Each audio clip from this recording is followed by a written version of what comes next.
नए सिरे से शुरू हुआ सीरियाई संघर्ष, नए विरोधी हमले में प्रमुख घटनाक्रमों ने दिया। सीरिया में फिर से लड़ाई चालू हो गई भाई साहब। International relation, it is a topic of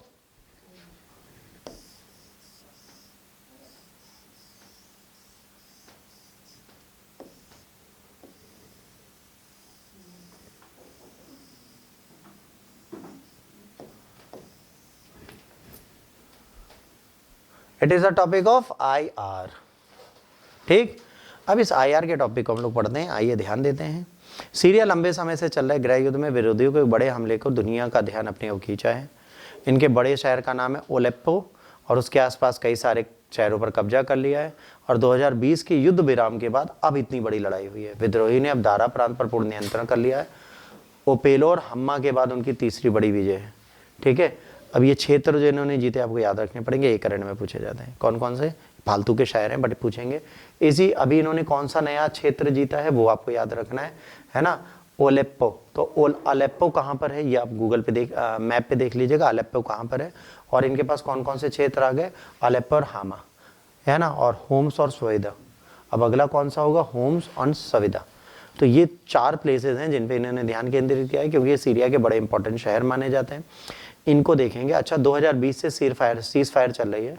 वहाँ पर जो सरकार है और जो वहाँ के रिबेल्स हैं उनके बीच में इन्होंने सीज फायर कर दी थी। कहा था अब आपस में हम लोग नहीं लड़ेंगे, और जब नहीं लड़ेंगे तो नहीं लड़ेंगे, बात खत्म हो गई।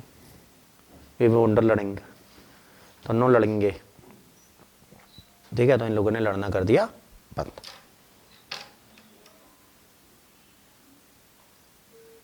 कल कहाँ थे, क्या कर रहे थे?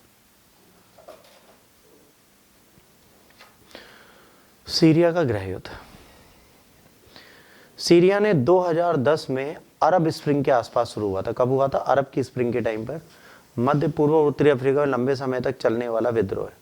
जब ट्यूनीशिया और मिस्र जैसे कुछ देश में सत्ता परिवर्तन हुआ और सेनाओं द्वारा उन्हें दबा दिया गया। सोशल मीडिया प्लेटफॉर्म विशेषकर ट्विटर लोकतंत्र समर्थकों के विचारों को फैलाने में महत्वपूर्ण भूमिका निभाई। रूस और अमेरिका जैसे लोगों ने इन पर अपने हितों के आधार पर प्रतिक्रिया दी। मतलब जो मेरे हित हैं उसके अकॉर्डिंग मैं आपको प्रतिक्रिया दूंगा। जैसे मान लीजिए कि आपके हित है एक और उस हित की प्रतिक्रिया मुझे देनी है, तो हितों की प्रतिक्रिया देने का काम हम करेंगे। हमारा जहां पे इंटरेस्ट चलेगा वहीं चलेंगे, ठीक। कॉन्फ्लिक्ट इन सीरिया, सीरिया में संघर्ष। वहां के सीरिया के राष्ट्रपति असद के खिलाफ 2000 में सत्ता के विरोध हो गए। असद शासन के अधिकांश हिस्सों पर नियंत्रण कर चुका है, फिर भी कुछ क्षेत्र अभी भी उसकी पहुंच से बाहर है, जिसमें कुर्द बाहुल क्षेत्र और दक्षिण में कुछ इस्लामिक स्टेट हैं जो इससे दूर है। अभी भी सारे स्टेट नहीं बढ़ रहे, अभी बहुत सारे क्षेत्र हैं जो इससे बहुत ज़्यादा दूर बैठे हैं। इदबल में 2020 का युद्ध विराम।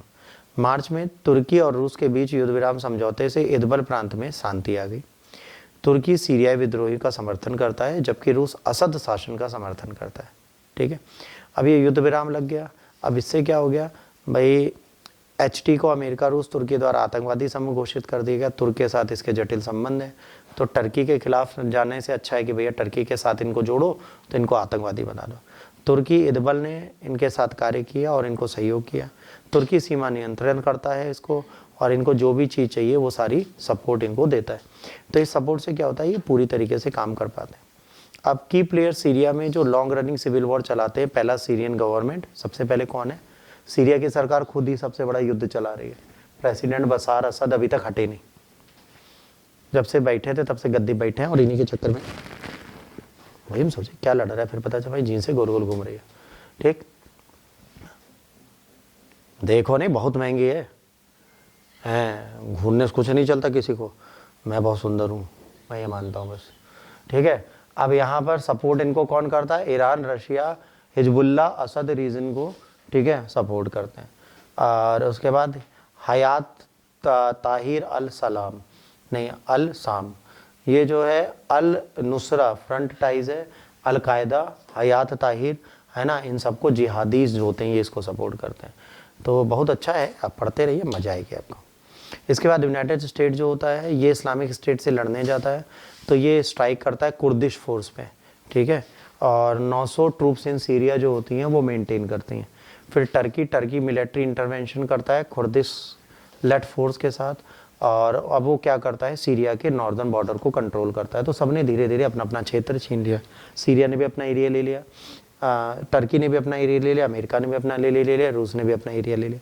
तो धीरे धीरे ये क्षेत्र खराब हो रहा है। ठीक है, रूस असद के प्रमुख सहयोगी, रूस ने सीरिया के सैनिक अड्डों, हवाई हमलों, हवाई जहाज़ों, ठिकानों से, ठीक है, उसको शासन को समर्थन दिया। ईरान और हिजबुल्ला प्रतिरोधी की धुरी का हिस्सा है, जिसमें हिजबुल्ला इजराइल का विरोध करने और क्षेत्र में अमेरिकी प्रभाव को कम करने में भूमिका निभा रहे हैं। ये एक इंपॉर्टेंट चीज़ यहाँ पर होते हुए दिखती है। अब इजराइल जो है, इजराइल सीरिया और हिजबुल्ला के ठिकानों को और ईरानी ठिकानों को निशाना बना रहा है। मतलब देखो, सीरिया की टोटल, इन शॉर्ट समझो, इतने में क्या समझ में आया, सीरिया की पूरी तरह से दुर्गत की जा रही है। एक होता है ना बंदर बाट, कि एक रोटी और 4 बंदर, एक बिल्ली है, 2 बिल्ली लड़ रही थी, बंदर ने कहा बहन आओ मैं समझा देता हूँ। तो यहाँ पे सारे बंदर हैं, 2 बिल्लियाँ थी, दोनों आपस में लड़ती रही और सब खत्म हो गया। तो ये इस पे प्रॉब्लम दे रहा है। कुर्द सेना इस्लामिक स्टेट के खिलाफ लड़ाई में अमेरिका के मुख्य साझेदार कुर्द बलों ने भी तुर्की के साथ संघर्ष का सामना करना पड़ा। अब अमेरिका के टाइम पे कुर्द फोर्स थी जो सपोर्ट कर रही थी, वो यहाँ थी। सीरिया में युद्ध विराम का नया चरण, नवंबर 27 को सीरिया मिलिट्री अपोजिशन कमांड ने, है ना, प्रेसिडेंट अल बसार फोर्स के खिलाफ एक नया चीज़ें की और वहाँ पे अपेलो हमा और उस पर क्या किया, कब्जा कर लिया। जवाब में असद के सहयोगी ने ईरान और रूस ने समर्थन का वचन दिया और सीरिया और रूसी जेट विमानों को उत्तर पश्चिमी विरोधी वाले कब्जे वाले क्षेत्र पर हमला किया। जब असद की चीज़ें छीनी गई तो असद ने इन लोगों से कहा, इन्होंने कहा ठीक है, हम भी जहाँ पे इन लोगों ने कैप्चर कर रखा है अचानक हमले में उन चीज़ों को, वहाँ पर इन्होंने इनके जहाज़ और इनकी चीज़ों पर अटैक कर दिया। इससे क्या हुआ, इससे ये हुआ कि भाई चलो आने वाले टाइम पर हम अपने एरिया को दोबारा पालेंगे। अब सीरिया का महत्व, सीरिया जो है नवीनतम आक्रमण में सबसे महत्वपूर्ण कार्रवाई है। असद के पास इतनी विरोध को दबाने हेतु अनुभव है, जैसे कि 2006 में अपोलो में रूसी हवाई समर्थन में देखा गया था। अब ये रणनीति दोबारा दोहराई जाएगी। ये बंदा जब से शासन में आया सिर्फ एक ही चीज़ कर रहा है, विद्रोह दबाओ। ये सुशीम है, अशोक नहीं है, सुशीम है, जो विद्रोह खत्म ही नहीं कर पा रहा, चलता जा रहा है, चलता जा रहा है। अब कोई चंद्रगुप्त मौर्य है नहीं, बिंदुसार है तो काम चले।